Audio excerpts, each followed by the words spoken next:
কথাগুলো মন দিয়া শুনবেন।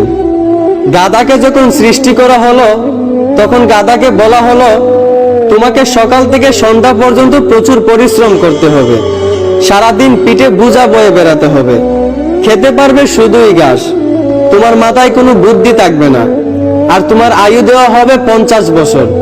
এইটা শুনে গাধা বলল, হে প্রভু, আমাকে 50 বছর না দিয়ে 20 বছর আয়ু দিন, আমি এত বছর বাঁচতে চাই না।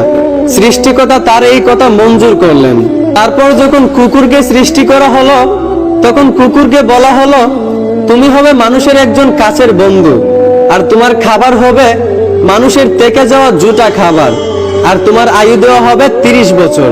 এইটা শুনে কুকুর সৃষ্টিকর্তার কাছে হাত জোড় করে বলল, হে প্রভু, আমি 30 বছর বাঁচতে চাই না, আমাকে 30 বছর থেকে 15 বছর আয়ু দিন।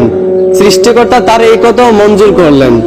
তারপর যখন বানরকে সৃষ্টি করলেন তখন বানরকে বলা হলো তুমি শুধু এই গাছ থেকে ওই গাছে ঝুলতে থাকবে আর মানুষকে বিনোদন দেওয়ার চেষ্টা করবে, আর তোমার আয়ু দেওয়া হবে 20 বছর।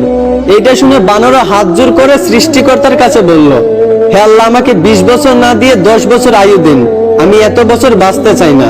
সৃষ্টিকর্তা বানরের কথাও মঞ্জুর করলেন। তারপর আসলো পুরুষের পালা। পুরুষকে যখন সৃষ্টি করা হলো তখন পুরুষকে বলা হলো তুমি হলে প্রাণীদের মধ্যে সবচেয়ে বিচক্ষণ এবং বুদ্ধিমান, এই জন্য তোমাকে প্রাণীদের শিরোমণি করা হলো, আর তোমার আয়ু দেওয়া হবে 20 বছর।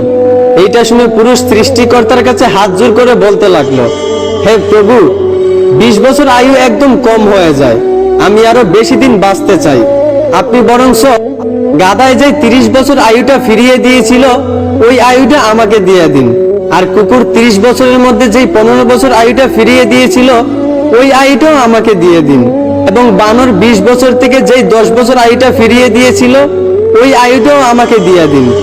সৃষ্টিকর্তা পুরুষের এই কথাগুলো মঞ্জুর করলেন।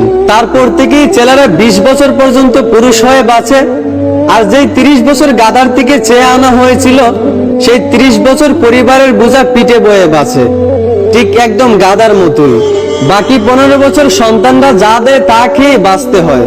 যেমন একটা কুকুরকে মানুষ যা দেয় তা খেয়ে বাঁচে, ঠিক তেমনি একটা পুরুষও বাকি 15 বছর এইভাবেই কাটাতে হয়, ঠিক একটা কুকুরের মতোই।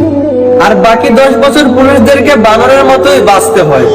বানর যেমন এক ডাল থেকে আরেক ডালে ঝুলাঝুলি করে এবং মানুষকে বিনোদন দেয়, ঠিক তেমনি পুরুষদেরকেও বাকি 10 বছর বাঁচতে হয়, একবার ওই সন্তানের কাঁধে ঝুলে একবার ওই সন্তানের কাঁধে ঝুলে, এবং নাতিদেরকে বিনোদন দিয়ে এইভাবে বাকি 10 বছর বাঁচতে হয়। এইটাই পুরুষের জীবন, এইটাই বাস্তবতা। আশা করি আমার কথাগুলো বুঝতে পারছেন। ধন্যবাদ।